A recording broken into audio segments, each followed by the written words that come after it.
Seja bem-vindo ao FUCast, Conectando Negócios, um podcast da FUCAP. Eu sou o Carlos Neres, diretor de inovação aqui na FUCAP, e ao meu lado está o Fabrício Bravin, gerente de marketing também da FUCAP. Obrigado pelo convite. Terceira vez, dá para pedir música já, hein? Dá. Para você ouvinte do podcast, não se esqueça que todos os nossos episódios são lançados nas quarta-feiras, nos principais plataformas de áudio e vídeo, como YouTube e Spotify. Se você está assistindo a gente pelo Spotify, não esquece de dar 5 estrelas. Se você está assistindo a gente pelo YouTube, não esquece de dar uma curtida. E o quadro de hoje é a Trilha do Sucesso. A gente vai conversar com o Rafael Covre, falar um pouquinho do Rafael aqui. Rafael é graduado em Economia pela USP e Direito pela PUC São Paulo.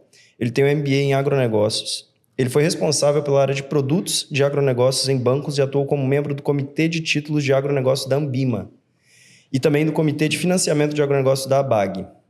Em 2012, Rafael retornou ao Espírito Santo, entrou na empresa de varejo agrícola da família, Casa do Adubo, inicialmente como CFO e CIO, antes de se tornar o CEO do grupo. Ele representa a quarta geração da família no comando do negócio e, sob sua liderança, a empresa foi vendida por cerca aí de 1,5 bilhão em 2022, marcando a maior transação de uma varejista agrícola no Brasil. Atualmente, o Rafael se dedica a projetos de tecnologia e outros segmentos, atuando como investidor e membro de conselho de administração. Rafael, fala para mim um pouquinho disso tudo. O que você faz? Como é que toda essa trilha como um todo? Não, legal. Primeiro, obrigado aí pelo convite. Prazer estar aqui com vocês. Eu sou capixaba, né? Nasci em 83, fiz 41 anos em julho agora. Sou casado com a Fernanda, tenho 2 filhos, um de 4 e um que vai fazer 6 anos.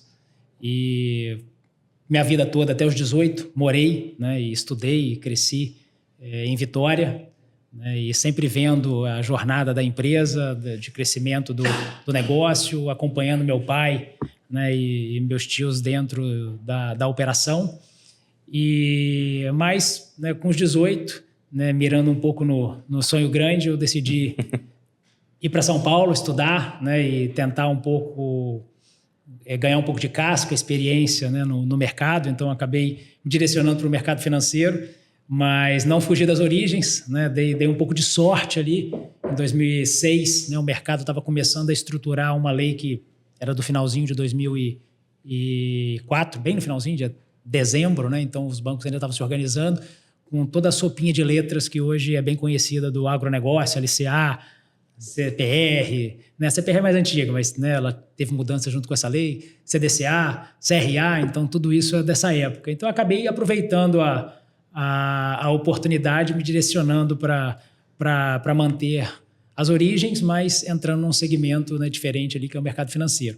Fiquei por 7 anos no mercado e, infelizmente, né, em setembro de 2011, a gente teve um acidente na família que acabamos perdendo um dos sócios, que era um tio, né, o José Carlos, que fez parte dessa construção junto com a gente. E aí o meu pai, né, pediu para que eu voltasse, né, e eu consegui fazer a transição dentro do banco pela posição que estava, casamento marcado, tudo certo, em janeiro de 2012. Então eu tive que reorganizar a minha vida depois de 12 anos, né, em São Paulo, quase 12 anos para voltar. Então, eu voltei, né, em julho para agosto ali de 2012 e aí sim a gente começou, né, a trilha de buscar, né, organizar a empresa, que já era organizada, obviamente, né, já tinha uma história de sucesso, mas entrando num mercado que estava passando por suas transformações e aproveitar as oportunidades que surgiram, né, e a gente conseguiu surfar essa onda junto. E culminou com a venda, né, em setembro de 2022. Né? Antes a gente tinha feito uma captação, mas com a venda final, né, foi em setembro de 22 para a multinacional Nutri. Pelo preço não confirmado, porque essa parte eu não posso, faz parte do contrato de confidencialidade, mas o mercado especula, né, acerca dos números, obviamente.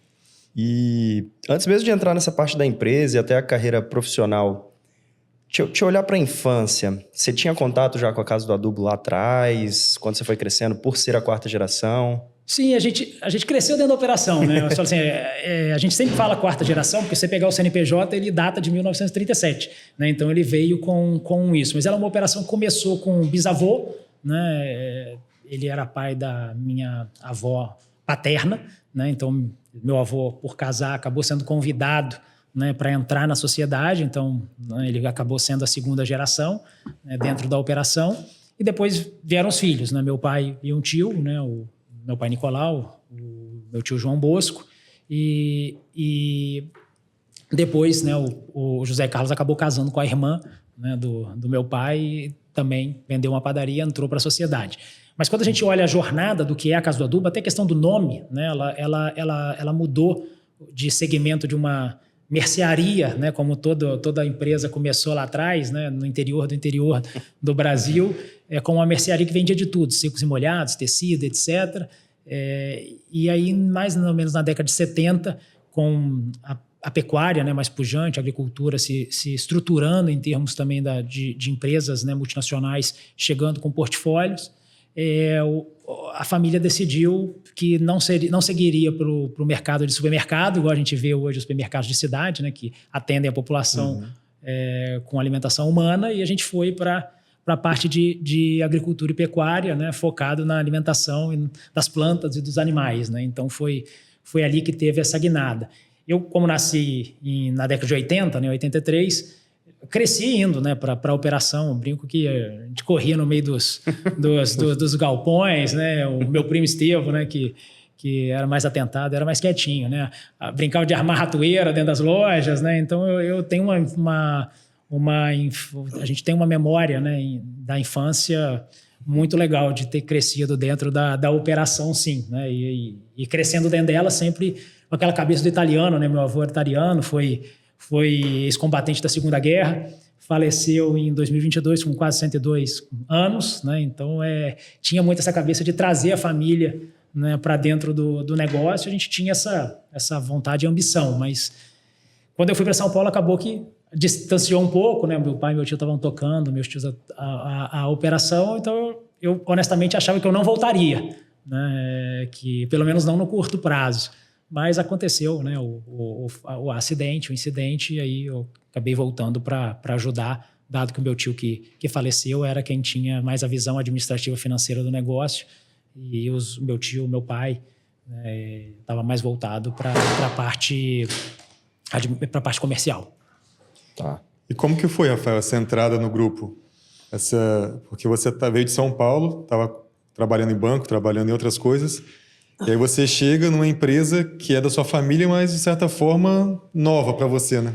Eu brincava que assim, eu sempre falava, né, a grama do vizinho é sempre mais verde, né? Então a gente tinha um negócio que era um negócio de margem baixa, né? A gente estava no elo do varejo ali, né, espremido entre a indústria, né, com margens maiores, e o consumidor na ponta pressionando também, né, para preço. Então é um negócio de margem baixa, né, num segmento com uma grande competitividade, né? Você tem, estatisticamente, aí, vamos dizer, mais de 5 mil grupos de revendas, né, que fazem a mesma coisa espalhadas pelo Brasil.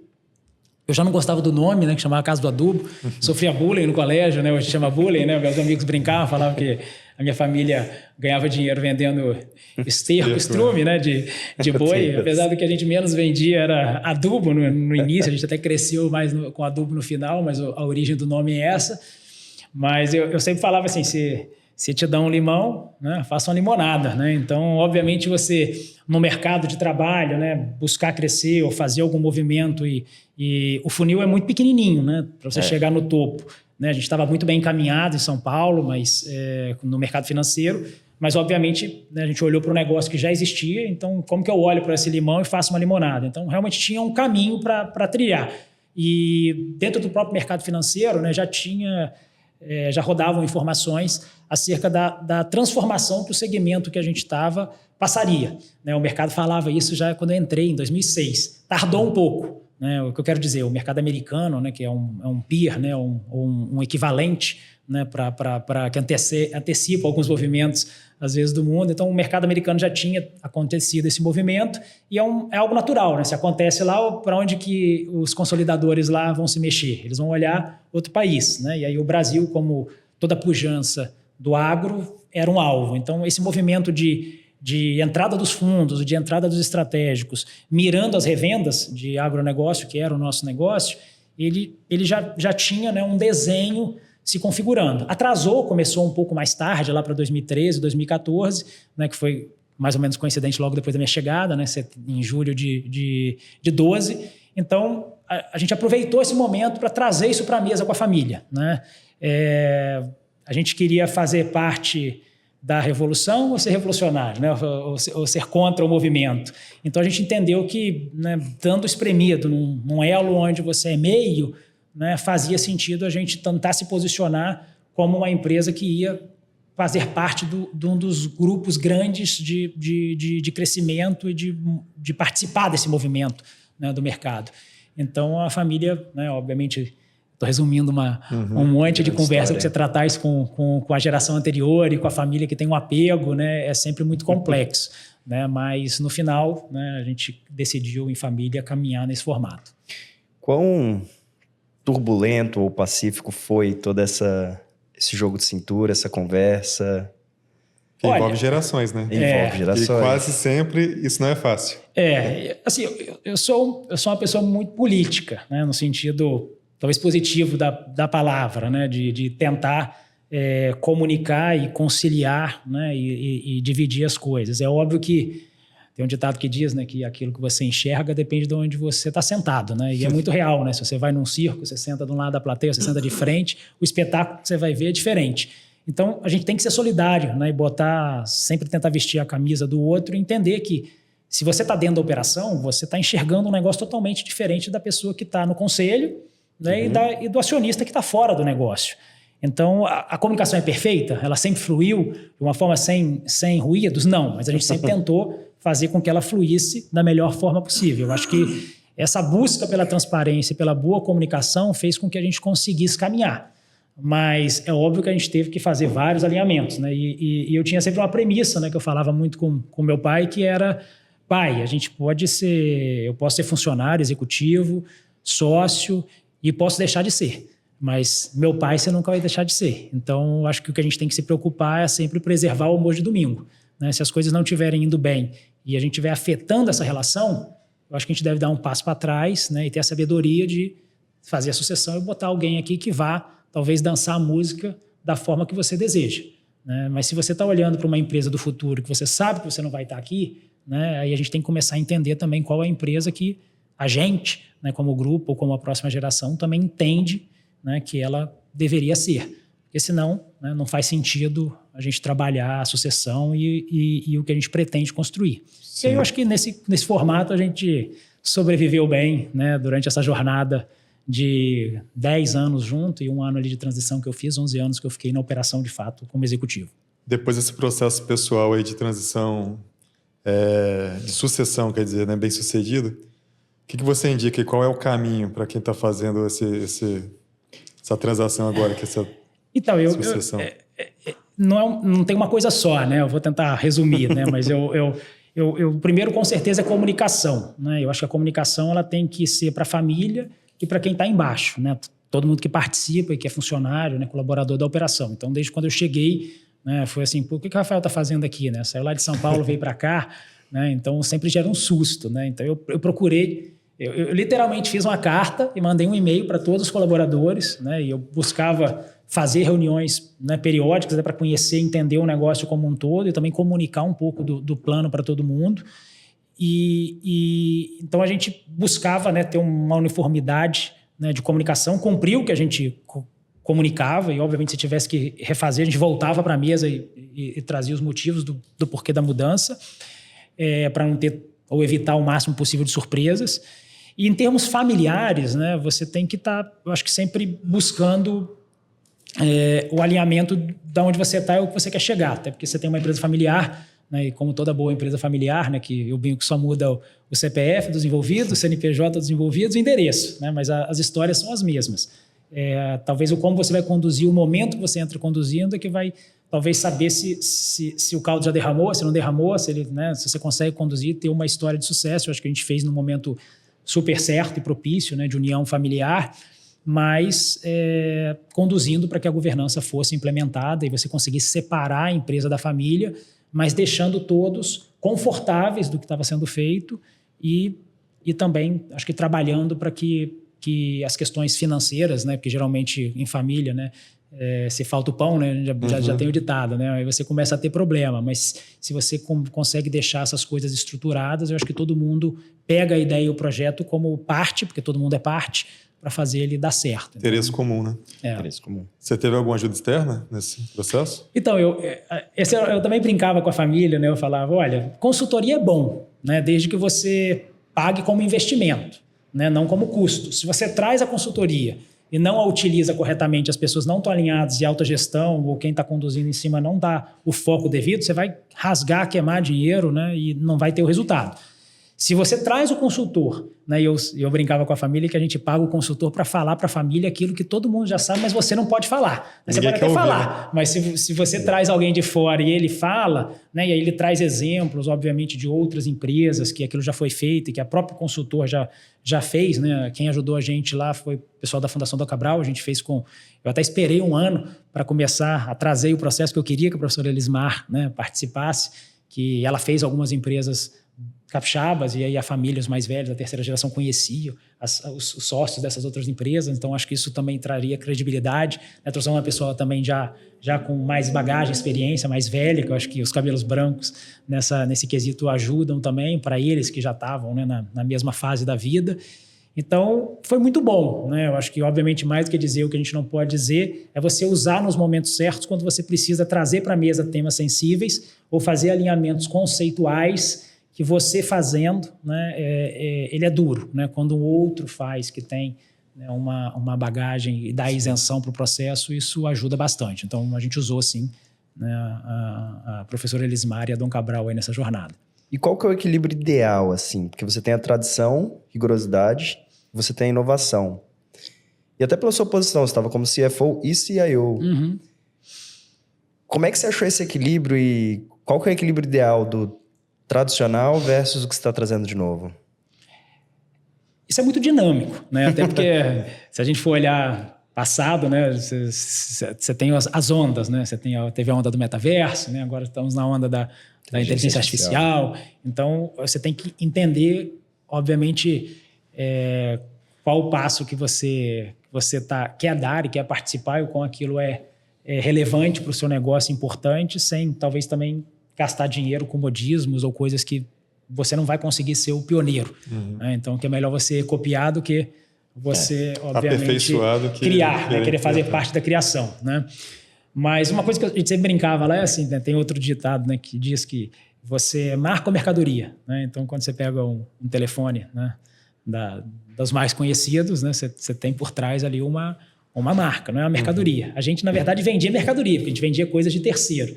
Então, o que a gente sempre trazia lá dentro é como que a gente fazia com que fizesse que o nosso negócio fosse mais próximo de uma marca, né? E não simplesmente vendedores de mercadoria. Então, a gente procurou se diferenciar um pouco no mercado.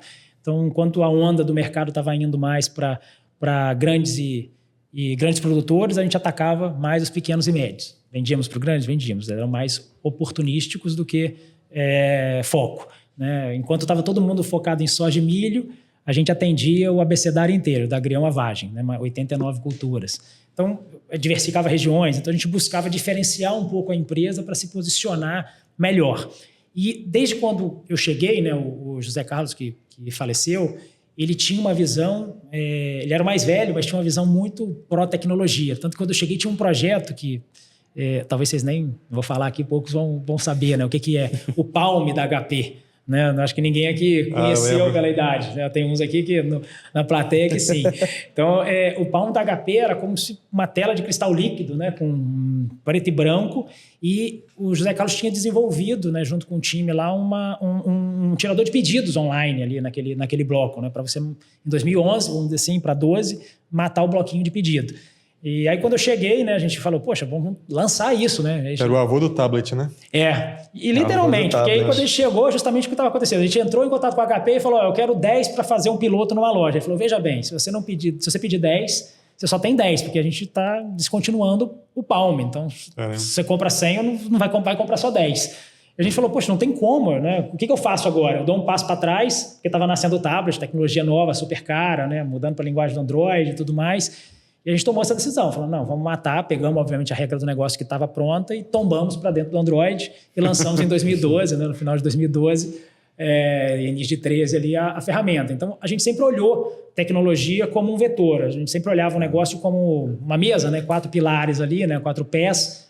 Um pé são pessoas, né? Porque são as pessoas que fazem as coisas acontecer. O segundo era capital, que eu acho que tem o capital intangível, que é a marca, né? A credibilidade que você tem, o seu negócio construiu, e também o capital para poder, obviamente, financiar o negócio, capital de giro, né? É um negócio de capital de giro muito intensivo, a gente vende prazo safra. Então, diferente do supermercado local que você vai lá, paga no cartão de crédito, no dinheiro, o ciclo do capital de giro é pequenininho, a gente vendia para 89 culturas. Então, tinha cultura que eu vendia para 120 dias, né? Quando eu vendia para o mercado B2B, né? Que são as revendas, a gente vendia talvez no mercado mais de 60 dias de prazo médio, mas tinha cultura que a gente vendia para receber em um ano, né? Então, você tem que gerenciar o capital dessa forma.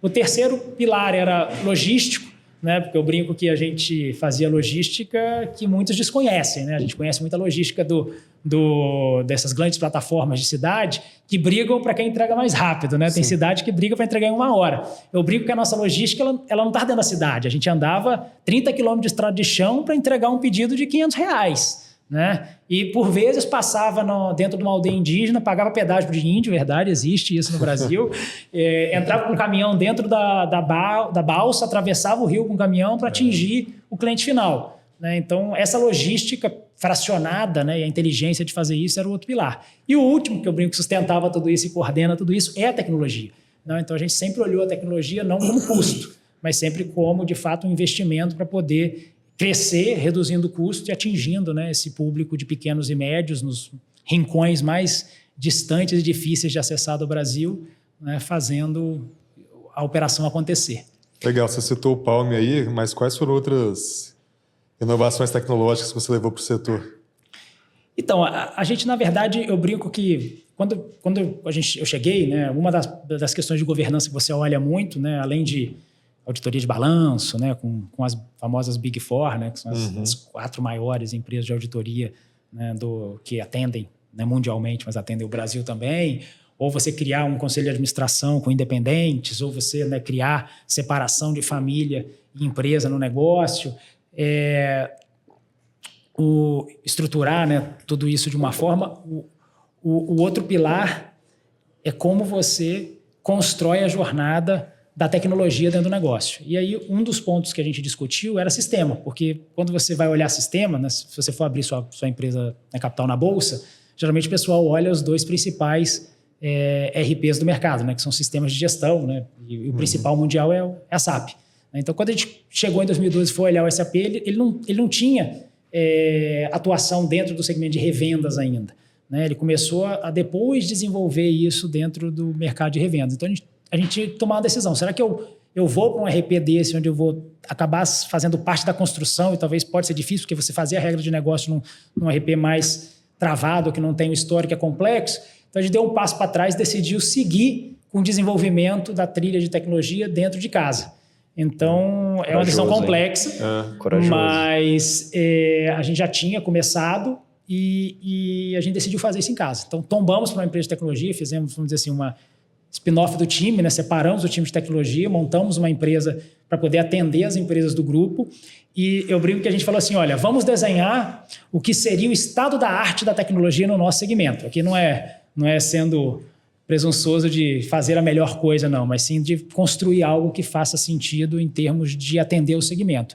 Eu acho que com essa jornada a gente construiu do início ao fim uma estrutura tecnológica que pudesse atender a gestão das pessoas, da logística, né, a questão do ciclo financeiro, da operação como um todo. Então, acho que a gente inovou, talvez, criando esse ecossistema, né, dentro da operação. E pensando até nesse ecossistema, ficou só a rede da Casa do Adubo ou é um grupo que tem outras redes ali dentro? Surgiram mais spin-offs? Então, a gente tinha, na verdade, uma operação que fazia o B2B, né, que é o agrodistribuidor Casal, que atendia pequenas revendas, como eu te falei, existe no Brasil, né, vamos dizer estatisticamente, vamos falar 5 mil grupos. Né? Então, o agrodistribuidor ele atendia as pequenas revendas, né? As médias, né? Às vezes algumas grandes por redistribuição.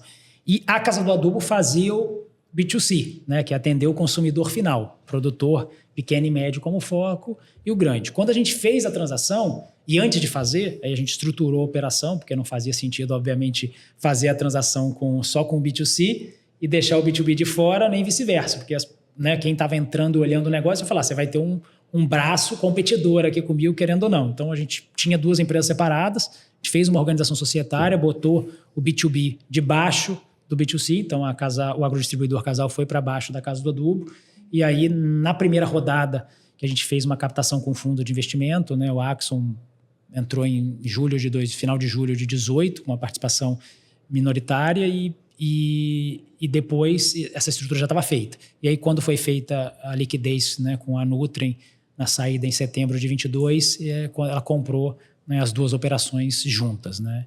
A gente a família tinha outros negócios, mas menores, e aí que não competem com esse. Então, o que foi vendido era o ecossistema, vamos dizer, da distribuição e redistribuição agrícola e pecuária. Os outros negócios ficaram de fora. Legal. Rafael, com a entrada da Axon, em 2018, provavelmente a empresa precisou se preparar, né? Toda a questão de governança corporativa e tudo mais. Queria que você falasse um pouco disso, como que foi implementar essa governança dentro de uma empresa familiar e como que foi feita, qual foi o raciocínio por trás de trazer um sócio minoritário, um fundo? Tá. Então, a gente, desde quando chegou essa conversa com a família de começar a separar as coisas buscando a governança para uma venda ou não, né, para uma captação ou não, ela fazia parte, né, porque eu falava que para a gente conviver em família ou conviver em sociedade, independentemente de quem é o sócio, né, se seja família ou não, se você tem sócio, você tem chefe. Né, e aí, né, você tem que começar a olhar um negócio como investidor, não como sócio. Né? Então, independentemente se tem um investidor ou não, né, para a família e para a pessoa que está fora, ele é um investidor, ele não está dentro do negócio, né? Apesar dele ser um sócio, às vezes ser familiar ao mesmo tempo.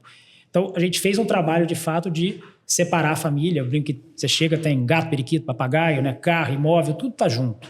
Né? As coisas estão misturadas. Né? E aí a gente começa a trabalhar a ideia de como separar isso, como você estrutura societariamente também os negócios para ter uma eficiência operacional, né, que seja fiscal, né, qual seja no andar da carruagem. E, né, a gente começou a fazer esse movimento, né, também, né, o movimento de trazer uma auditoria independente, né, já dos grandes nomes. Talvez eu brinque que não, no início a Big Four, porque a gente não tinha tamanho para isso, mas a Big Five, Six, né, que seriam as grandes de renome, mas que não estão ali dentro do grupo das 4 grandes. E no final migramos para elas, obviamente.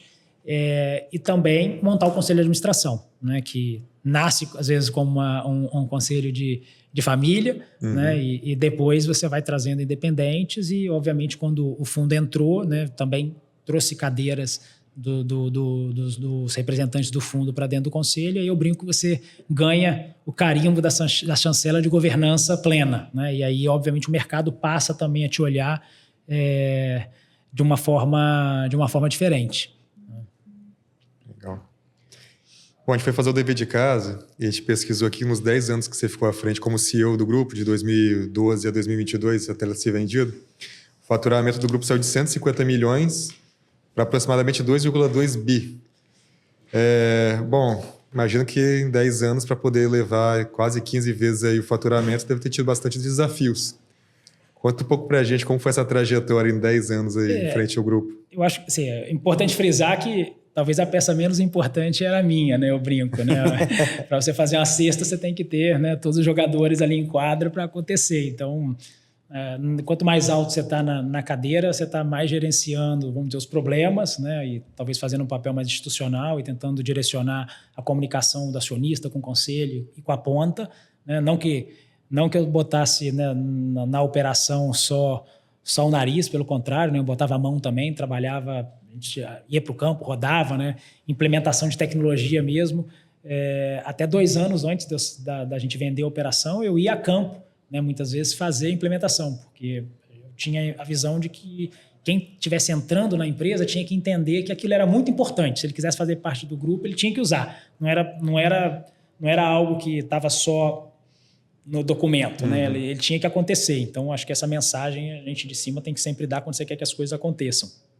Mas, para fazer isso acontecer, todo mundo ajudou. Né? E assim, tem outra coisa que diz, né, que sorte a somatória de competência com oportunidade, né? Eu acho que a empresa, o time todo teve a competência de executar o business plan, né? O plano de negócios que a gente desenvolveu e revia a cada ano, né? Porque o business plan é dinâmico, né? Você vai corrigindo a rota a cada ano, e eu acho que a gente refez ele de uma forma mais estruturada e agressiva, obviamente, quando o fundo entrou, porque traz caixa e você tem que usar esse caixa, né? E o legal de você trazer um fundo e ter o dinheiro é que você para de ter que se preocupar com dinheiro para fazer as coisas. Então, não importa se tem uma crise política e econômica, você olha para dentro, né, do business plan e corre para fazer acontecer, e não tem que ficar se preocupando em passar o pires quando a condição política e econômica muda, né? Então, acho que isso, obviamente, ajudou muito. Mas, assim, a gente teve a competência de executar, mas teve talvez a oportunidade de também estar no momento certo com o business plan numa fase muito positiva, né? Como eu falei, o fundo entrou em julho de 18, a gente então começou a crescer mais rapidamente, ou abrir mais lojas em 19 e 20. E em 2020, né, fazendo a retrospectiva, a gente teve a pandemia, né, do Covid, que foi obviamente uma catástrofe para a humanidade, mas para alguns segmentos ela acabou ajudando o negócio. E no caso do agronegócio, ela ajudou muito, porque você dali a gente teve vários desencadeamentos, né, que ocorreram, mas que jogou o preço e a demanda, né, e toda a estrutura para cima, e fez com que a gente conseguisse, obviamente, capturar mais rápido do que a gente tinha previsto o ramp-up, né, ou o ponto de equilíbrio das lojas e a vinda desse faturamento com as lojas novas. Então, eu brinco, né, é a sorte que é igual um pouco com que é a somatória da competência de ter executado o plano com a oportunidade de ele ter ficado pronto num momento favorável ao nosso negócio, num ciclo muito favorável ao setor. E aí, ao fechar esse ciclo, vocês viram quanto que vocês conseguiram crescer a receita?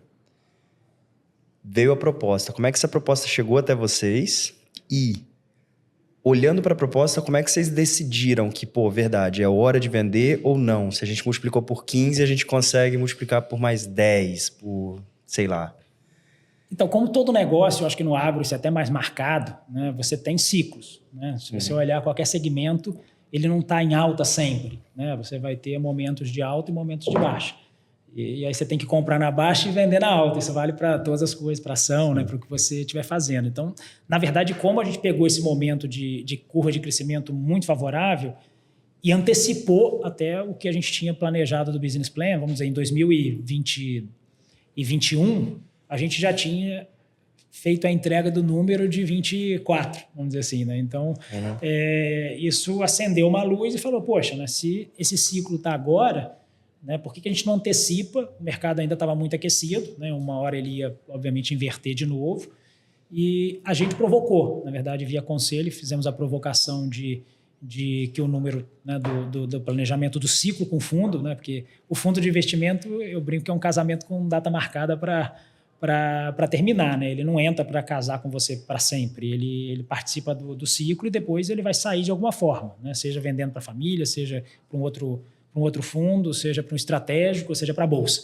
né? Uma forma ele vai sair, né? Então, a gente, em conselho, junto com o fundo, entendeu que era o momento, e aí nós fomos ao mercado, né, via um assessor, e buscamos, né, sinalizar e dividir para como era o momento da empresa, como que a gente estava em 21 e como que 22 estava caminhando, porque o processo foi em 22, né, de fato.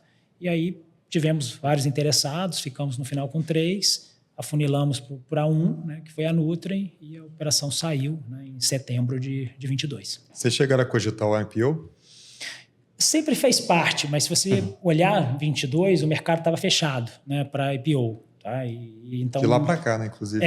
Já estava, né, mas não voltou ainda, né, mas naquele momento estava fechado, então a gente sabia que não era uma opção fazer o IPO, né?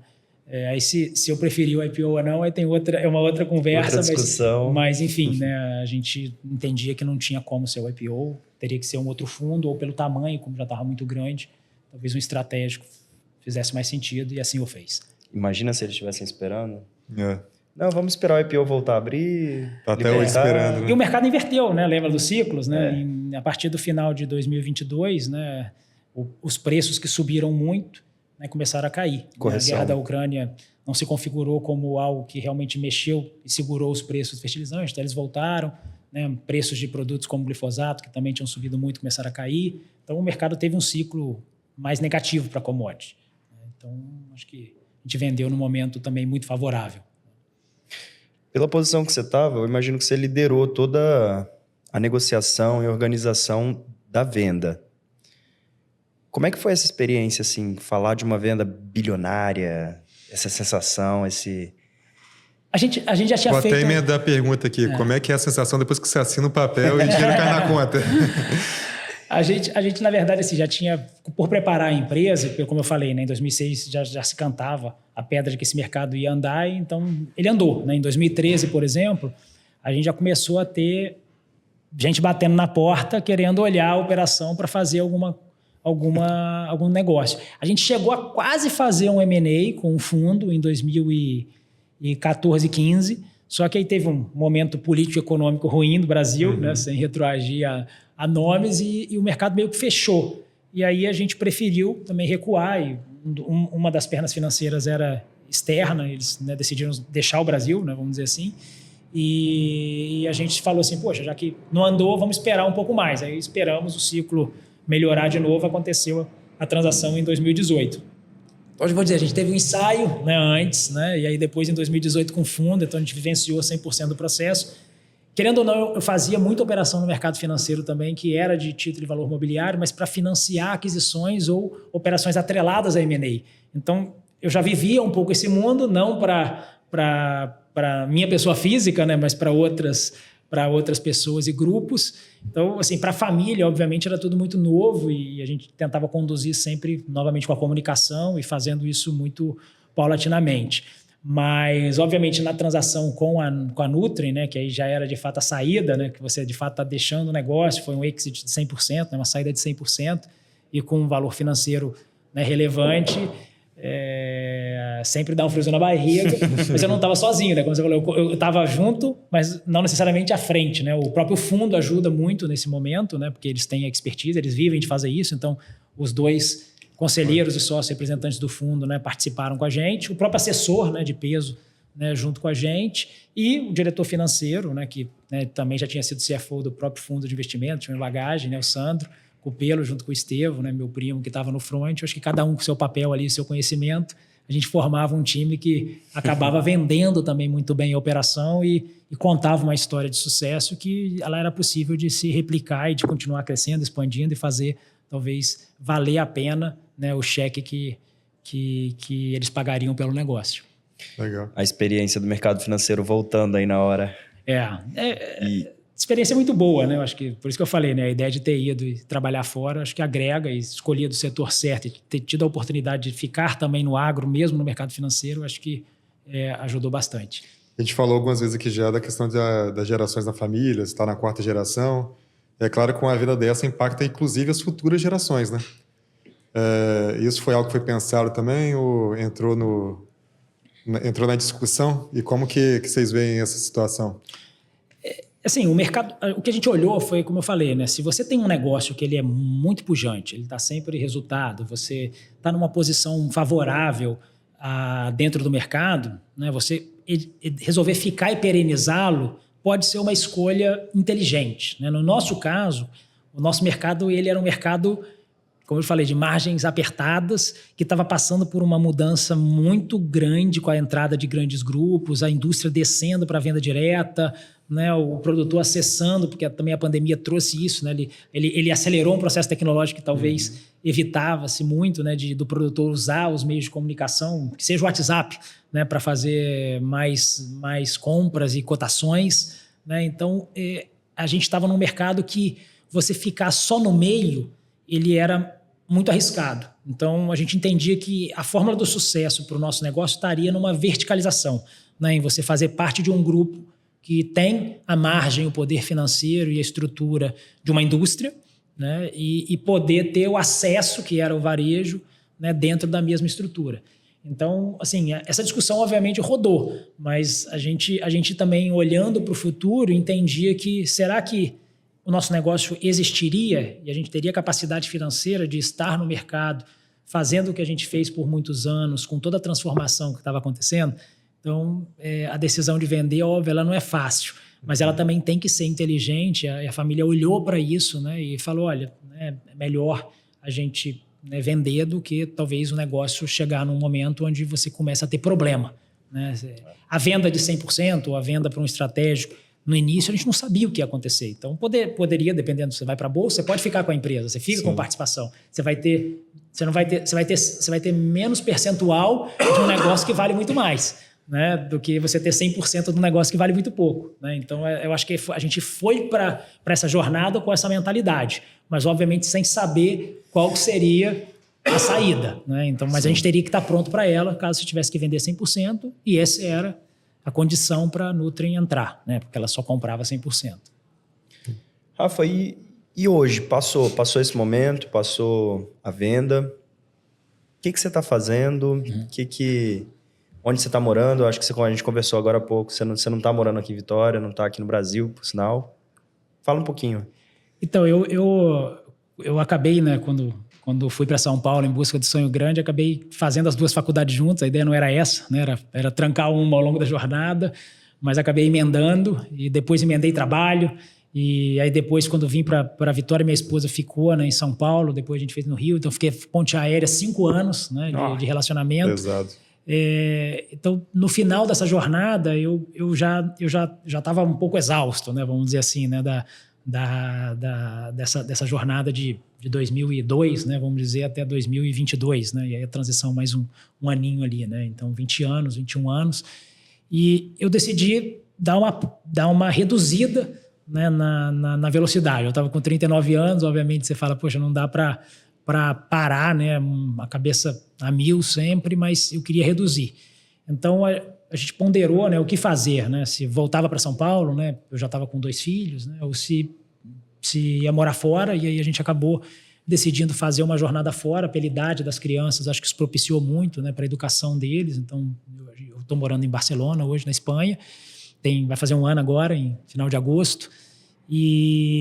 Mas eu não desfiz de todos os negócios, né? A gente já tinha montado um negócio de tecnologia, como eu comentei, e a gente tem esse negócio de tecnologia ainda. Eu continuo com o time e os sócios, né, desse negócio. A gente tem construído um ecossistema de sistemas capazes de atender ao agro, né? E a gente tinha uma jornada que eu brinquei, a gente desenhou o que a gente entenderia que seria o estado da arte desse ecossistema. Então, apesar de a gente ter vendido a operacional, né, que era, vamos dizer, a Casa do Adubo e o agrodistribuidor Casal, a gente ficou com a tecnologia e começamos a olhar para esse negócio como um business de fato e continuar construindo essa jornada e fazer um novo negócio. Então, nesse negócio eu ponho não só o nariz, eu ponho as mãos também. Então eu estou, né, no conselho, mas também participo dos operacionais, remoto, e também venho ao Brasil com alguma frequência.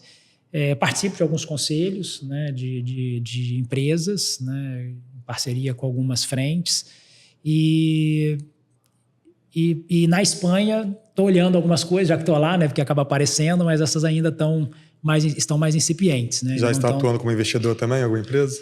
Lá ou aqui, aportando aqui dinheiro? Sim, aqui a gente tem algumas frentes, como eu te falei, dentro dessa operação de tecnologia a gente montou mais 3 braços, e aí esses 3 braços são braços novos, né, que estão debaixo da empresa principal, mas já são investimentos para fazer esse ecossistema mais rápido, né?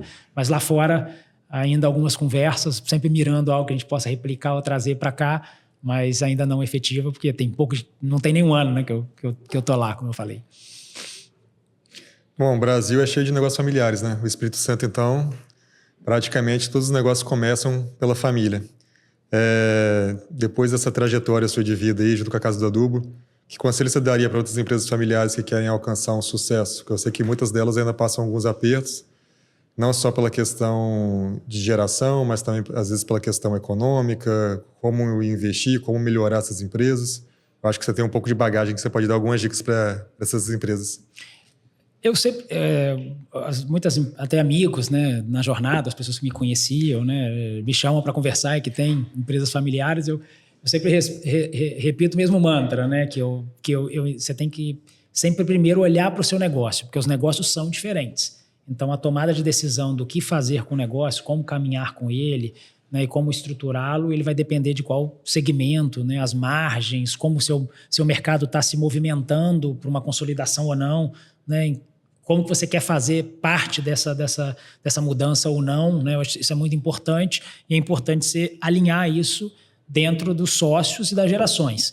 Não tem como você forçar algo, né? Isso tem que ser conversado.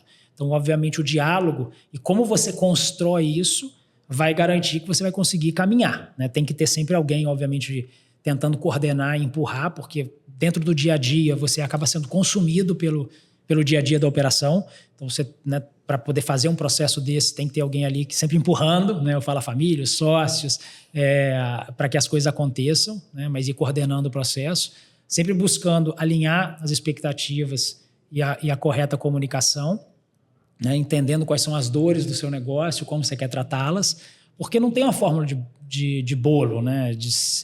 De que se você tem que fazer uma captação ou se você tem que vender o seu negócio, não tem isso. Se você tem que tirar a família e botar executivo, né, são falácias, né, que você tem que olhar para dentro. Né? Tem receita de bolo. Então, assim, a construção disso é dinâmica.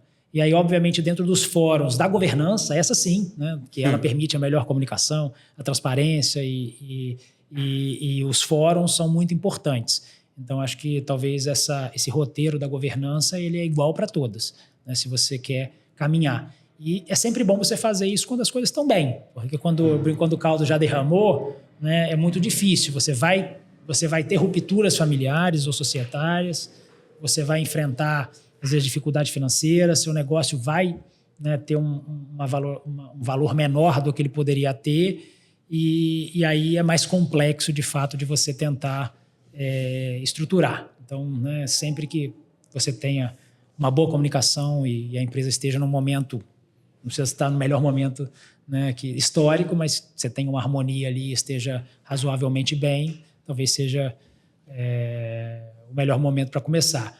Mas mais importante do que estar certo é começar, né, é o que eu sempre falo. Então, comece. Né? Se tem que ser hoje e está numa situação ruim, comece. Né? Porque se está ruim, pode ser que esteja pior amanhã. Então, né, comece hoje ou ontem, né, se você já começou, e não deixe parar. Maravilha. Tem mais alguma pergunta que a gente não fez sobre essa trajetória toda que faz muito sentido e que você gostaria de compartilhar? Olha,